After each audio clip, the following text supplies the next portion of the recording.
Back to news ఐక్యరాజ్య సమితిలో కేంద్ర మంత్రి సుష్మా స్వరాజ్ మాట్లాడుతున్నారు. ఇప్పుడు లైవ్ చూద్దాం. संबोधित किया था, तब से लेकर आज तक विश्व में बहुत परिवर्तन हुआ है, कुछ अच्छा, कुछ बुरा और कुछ बहुत चिंता देने वाला। ये एक मंच है जहां हम तमाम घटनाक्रमों पर चर्चा करते हैं, आज भी करेंगे, लेकिन चर्चा करते समय ये जरूर देखेंगे कि समीक्षा उन कामों की भी हो जो हमने किए हैं और समीक्षा उन कामों की भी हो जो हम नहीं कर पाए हैं।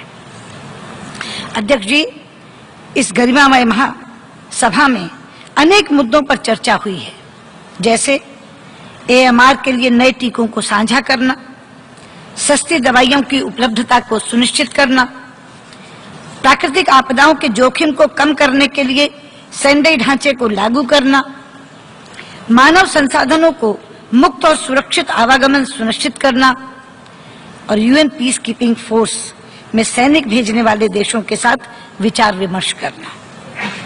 समय के अभाव के कारण मैं इन मुद्दों को नहीं दोहराना चाहूंगी, लेकिन कुछ ऐसे मुद्दों का उल्लेख जरूर करना चाहूंगी जो अंतर्राष्ट्रीय समुदाय के लिए अत्यंत महत्वपूर्ण है। अध्यक्ष जी, आज हमारे सामने सबसे बड़ी चुनौती है विश्व के कोने कोने में फैली हुई गरीबी को मिटाना और ये सुनिश्चित करना कि हम सभी जरूरतमंद लोगों तक समृद्धि पहुंचा सकें। हमें यह भी सुनिश्चित करना है कि स्त्रियों और पुरुषों के बीच लैंगिक समानता हो और महिलाओं को सुरक्षा मिले। हम विश्व शांति के लिए कार्य करना है, क्योंकि शांति के बिना समृद्धि नहीं आ सकती। श्री पीटर थॉमसन इसलिए अभिनंदन के पात्र हैं क्योंकि उन्होंने इन्हीं चुनौतियों के महत्व को समझते हुए इस महासभा के लिए सस्टेनेबल डेवलपमेंट गोल्स यानी टिकाऊ विकास के लक्ष्य को सबसे उच्च प्राथमिकता दी है। 17 लक्ष्य हैं, 2030 तक का एजेंडा, लेकिन मुझे आपको कहते हुए खुशी है कि मात्र 2 साल में ही इन 17 में से अधिकतर लक्ष्यों को भारत सरकार ने अपने राष्ट्रीय कार्यक्रमों में शामिल कर लिया है। सैनिटेशन यानी स्वच्छता, उसके अंतर्गत हमने स्वच्छ भारत अभियान छेड़ा है, जिसके अंतर्गत 2 लाख विद्यालयों में 4 लाख शौचालय बनकर तैयार हो गए हैं और काम कर रहे हैं। इसी तरह जेंडर इक्वालिटी, उसके नीचे बेटी बचाओ बेटी पढ़ाओ एक देशव्यापी अभियान बन गया है और महिलाओं ने इसका बीड़ा अपने सर पर उठाया है।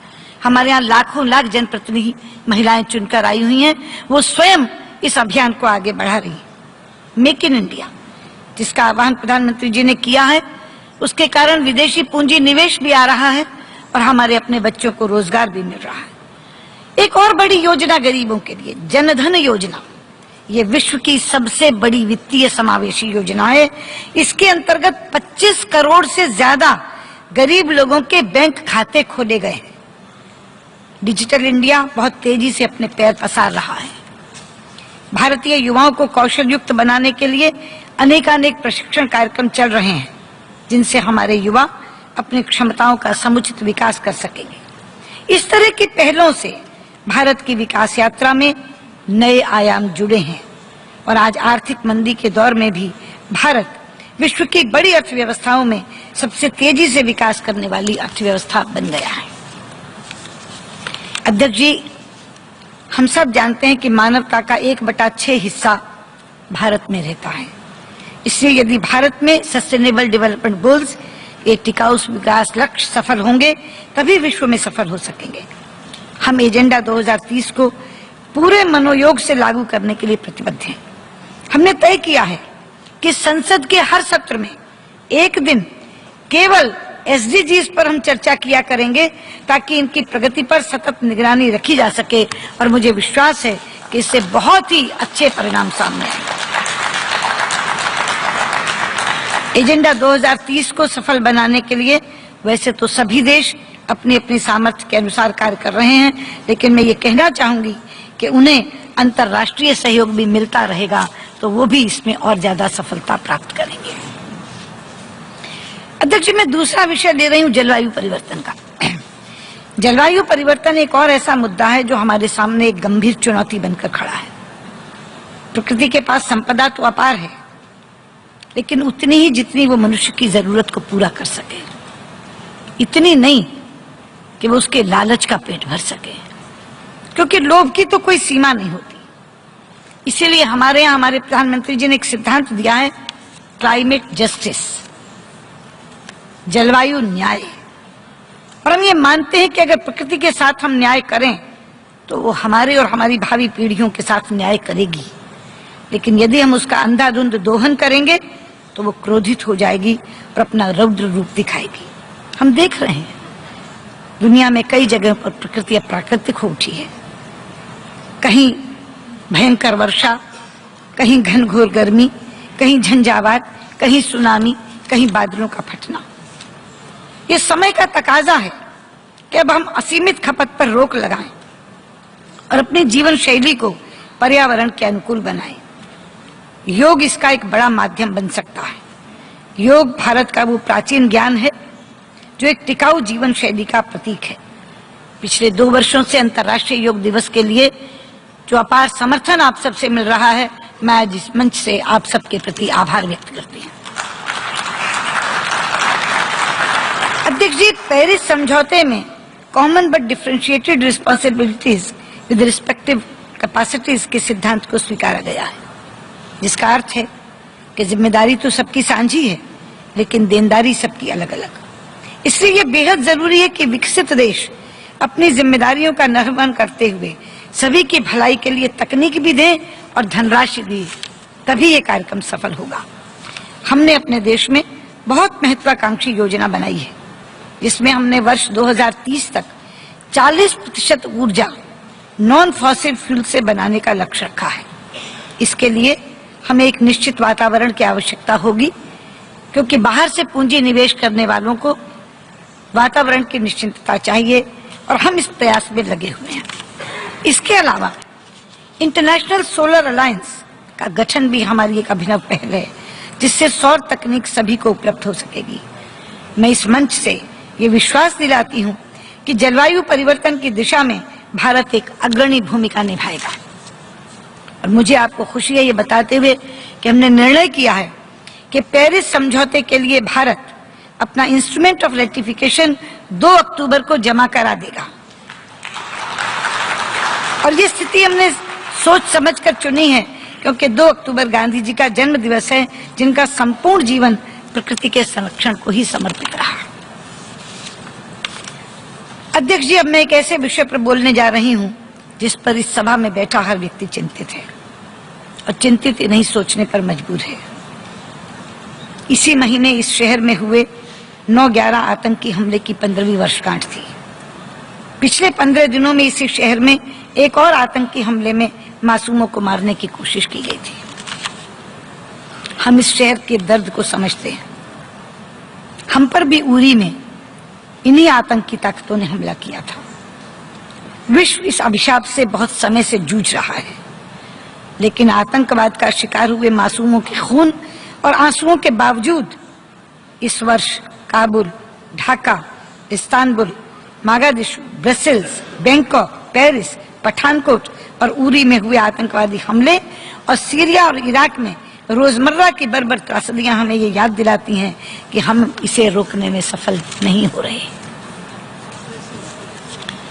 अध्यक्ष जी, यहाँ बैठे सब लोगों को पहले तो एक बार ये स्वीकारना होगा, यदि हम आतंकवाद से लड़ना चाहते हैं तो, कि आतंकवाद मानवाधिकारों का सबसे बड़ा उल्लंघन है।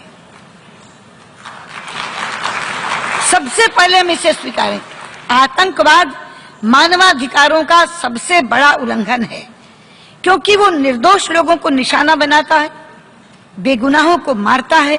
वो किसी व्यक्ति या देश का नहीं, बल्कि मानवता का अपराधी है। और उसके बाद देखना होगा कि इन आतंकवादियों को पनाह देने वाले कौन कौन हैं। आतंकवादियों का न तो कोई अपना बैंक है, न हथियारों की फैक्ट्रियां, तो कहां से उन्हें धन मिलता है? कौन इन्हें हथियार देता है? कौन इन्हें सहारा देता है? कौन इन्हें संरक्षण देता है? ऐसे ही सवाल इसी मंच से अफगानिस्तान ने भी कुछ दिन पहले उठाए थे। अध्यक्ष जी, इतिहास गवाह है कि जिस किसी ने भी हिंसक विचारधारा के बीज बोए हैं, उसका कड़वा फल उसे खाने को मिला है।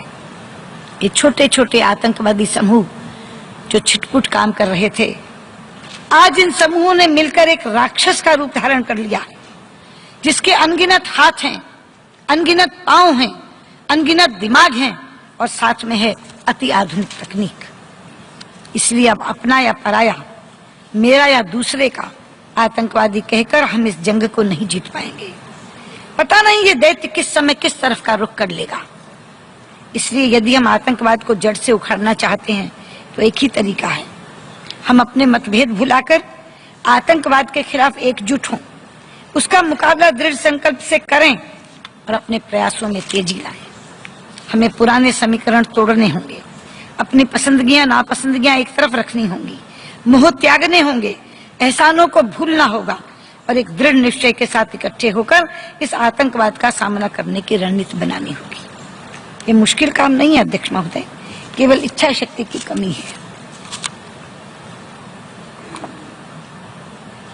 ये काम हो सकता है और ये काम हमें करना है। नहीं करेंगे तो हमारी आने वाली संततियां हमें माफ नहीं करेंगी। हाँ, यदि कोई देश इस तरह की रणनीति में शामिल नहीं होना चाहता तो फिर हम उसे अलग थलग कर दें। अगर कोई देश इस तरह की रणनीति में शामिल नहीं होना चाहता तो मेरी मांग है कि हम उसे अलग थलग कर दें, क्योंकि दुनिया में ऐसे देश हैं जो बोते भी हैं तो आतंकवाद, उगाते भी हैं तो आतंकवाद, बेचते भी हैं तो आतंकवाद और निर्यात भी करते हैं तो आतंकवाद। आतंकवादियों को पालना कुछ देशों का शौक बन गया है। ऐसे शौकीन देशों की पहचान करके उनकी जवाबदेही सुनिश्चित की जानी चाहिए और ऐसे देशों को भी चिन्हित करना चाहिए जहां संयुक्त राष्ट्र द्वारा प्रतिबंधित आतंकवादी सरेआम जलसे कर रहे हैं, प्रदर्शन निकालते हैं, जहर उगलते हैं और उनके ऊपर कोई कार्रवाई नहीं होती। इसके लिए उन आतंकवादियों के साथ वे देश भी दोषी हैं जो उन्हें ऐसा करने देते हैं। ऐसे देशों की विश्व समुदाय में कोई जगह नहीं होनी चाहिए। अध्यक्ष जी, 21 तारीख को इसी मंच से पाकिस्तान के प्रधानमंत्री ने भारत के संबंध में 2 बातें कही जिनका जवाब देना चाहूंगी। एक तो उन्होंने कहा कि मेरे देश में मानवाधिकार का उल्लंघन हो रहा है। मैं कहना चाहूंगी कि जिनके अपने घर शीशे के हों उन्हें दूसरों पर पत्थर नहीं फेंकने चाहिए। जरा एक बार बगल में झांक कर देख लें क्या हो रहा है बलूचिस्तान में और वो खुद क्या कर रहे हैं वहां। मैं कह सकती हूं यहाँ के आज जो बलूचिस्तान में हो रहा है वो यातनाओं की पराकाष्ठा है। और दूसरी बात उन्होंने कही कि भारत जो शर्तें बातचीत के लिए लगा रहा है वो हमें मंजूर नहीं है। ये समझ नहीं रही कौन सी शर्त, किस शर्त की बात की जा रही है। हमारे शपथ ग्रहण समारोह से पहले जब हमने पाकिस्तान के प्रधानमंत्री को समारोह में आने का न्योता दिया था, आमंत्रण दिया था, तो क्या कोई शर्त रखी थी? मैं स्वयं इस्लामाबाद गई थी और कॉम्प्रिहेंसिव बायलैटरल डायलॉग हमने शुरू किया था इकट्ठे बैठकर। क्या कोई शर्त रखी थी? प्रधानमंत्री मोदी काबुल से दिल्ली आते हुए लाहौर उतर गए थे, कोई शर्त लगा कर गए थे क्या? ये कौन सी शर्तों की बात हो रही है? सच्चाई तो यह है अध्यक्ष जी कि शर्तों के आधार पर नहीं, मित्रता के आधार पर हमने पाकिस्तान के साथ सारे के सारे विवाद सुलझाने की पहल की थी और मित्रता भी सहजता की तरफ जा रही थी। कभी ईद की शुभकामनाएं, कभी क्रिकेट की शुभकामनाएं, कभी स्वास्थ्य के हाल का कुशलक्षेम। हमने 2 बरस में मित्रता का वो पैमाना खड़ा किया जो उससे पहले कभी नहीं था। लेकिन हमें मिला क्या बदले में? पठानकोट, उरी, बहादुर अली। मैं पूछना चाहती हूं, हम शर्तें लगा रहे हैं या आप दूसरी नीयत दिखा रहे हैं? बहादुर अली तो जिंदा सबूत है हमारे पास, जिंदा, कि सीमा पार से आतंकवादी आया है, लिखित में सबूत है हमारे पास उसका। कि मैं एक चीज यहां बता दूं, अगर पाकिस्तान ये समझता है कि इस तरह की हरकतें करके या इस तरह के भड़काऊ बयान देकर वो भारत का कोई हिस्सा हमसे छीन सकता है, तो मैं पूरी दृढ़ता और स्पष्टता के साथ यहाँ ये कह देना चाहती हूँ कि आपका ये मंसूबा कभी कामयाब नहीं होगा।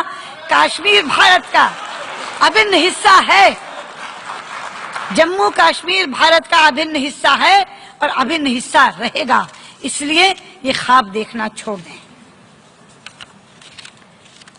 अध्यक्ष जी, मैंने प्रारंभ में कहा था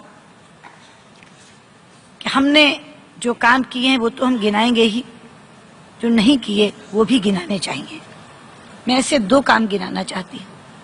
पहला है CCIT यानी comprehensive convention on international terrorism. सन 1996 से भारत द्वारा ने प्रस्ताव दिया है, 20 साल गुजर गए, आज 2016 में भी हम CCIT निष्कर्ष तक नहीं पहुंचा सके। इसी कारण हम कोई ऐसा अंतर्राष्ट्रीय मानक नहीं बना सके हैं जिसके अंतर्गत आतंकवादियों को सजा दी सके या उनका प्रत्यार्पण हो सके। इसीलिए आप सबसे मेरा अनुरोध है कि ये सभा पूरे दृढ़ निश्चय के साथ जल्द CCIT को पारित करे।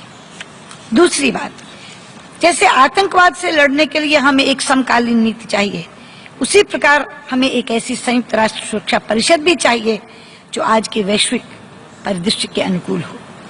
अधिकांश देशों का मानना है कि संयुक्त राष्ट्र 1945 की वैश्विक परिस्थिति के अनुरूप सिर्फ कुछ ही देशों के हितों की रक्षा ना करे, चाहे वो किसी संस्था की बात हो या मुद्दों की। हमें आज की वास्तविकता और चुनौतियों के अनुसार काम करना होगा। आज सुरक्षा परिषद की स्थायी और अस्थायी दोनों सीटों में विस्तार की आवश्यकता है, जिससे सुरक्षा परिषद समकालीन बन सके। मेरा अनुरोध है कि इस आम सभा की इच्छा अनुसार IGN प्रक्रिया जो टेक्स्ट बेस्ड निगोशिएशन शुरू हुई है उसको हम जल्दी प्रारंभ करें। यदि ये दोनों चिर प्रतीक्षित कार्य आपके इस कार्यकाल में हो जाते हैं तो मैं कह सकती हूँ कि संयुक्त राष्ट्र सभा का ये 71वां अधिवेशन बहुत ही सार्थक साबित होगा। अध्यक्ष जी, 21वीं सदी पर शुरुआत से ही अशांति और हिंसा का साया रहा है, परंतु मिलजुल कर प्रयास करने से हम इसे मानव सभ्यता के इतिहास में एक स्वर्णिम युग में बदल सकते हैं। लेकिन भविष्य में क्या होगा ये इस बात पर निर्भर करता है कि हम आज क्या करते हैं। बहुत बहुत धन्यवाद।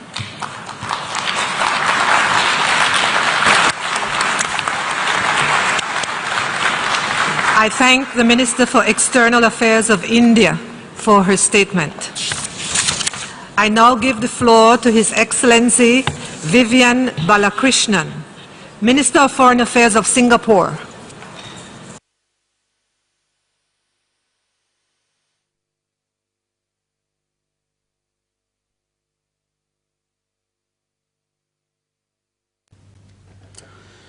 ఉగ్రవాదాన్ని నిర్మూలించడానికి ప్రపంచ దేశాలన్నీ ఏకం కావాలని, అలానే ఉగ్రవాదాన్ని పెంచి పోషిస్తున్న దేశాల్ని వెలివేయాలని సుష్మా స్వరాజ్ ఐక్యరాజ్య సమితిలో పిలుపునిచ్చారు. ఇక గత 2 సంవత్సరాలుగా భారత్ ఎన్నోసార్లు పాకిస్తాన్కు స్నేహాస్తం అందించే ప్రయత్నం చేసిందని, అయితే ప్రతిసారి ఆ దేశం తన వక్రబుద్ధిని బయటపెడుతూ వస్తోందని గట్టిగా చెప్పారు సుష్మా స్వరాజ్.